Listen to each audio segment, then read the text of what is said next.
What's up mga kapetals? It's me, Emmy! At ngayon another video na naman with me dahil tayo ay mayaman! So ngayon, ipapakita ko lang sa inyo ano ba ang ginagawa ng buntis na mayaman sa gabi. Ay, hindi! Ngayon, ipapakita ko lang sa inyo ang aking night routine. Bilang ako isang tao na mayaman at nasanay kayo na ang dami kong ginagawa araw-araw. At ngayon nga, nabuntis na ang inyong mayaman, legit na nabawasan talaga yung trabaho ko. Actually, hindi siya nabawasan. Nawala. I mean, hindi na ako napunta ng tindahan, hindi na ako masyado nagro-routine, pero alam niyo ba na kahit ako'y walang ginagawa, ay ako'y tuloy ang yaman? Ay!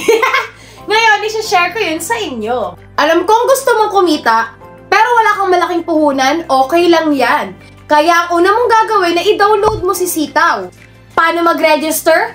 Panoorin niyo lang itong mga videos na to at nandyan tinuro ko kung paano mag-register at maging seller.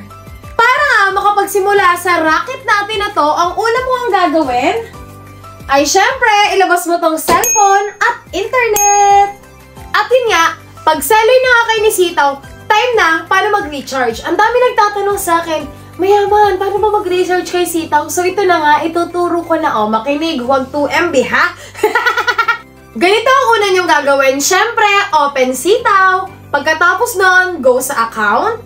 At pagkatapos nga nun, pumunta kayo sa nakalagay ay My Wallet. Pagbukas nyo sa My Wallet, makikita nyo doon yung sent withdraw request, recharge wallet, and details of wallet. Pero una nga natin gagawin ay siyempre, recharge wallet. Ay, nandyan din pala kayo.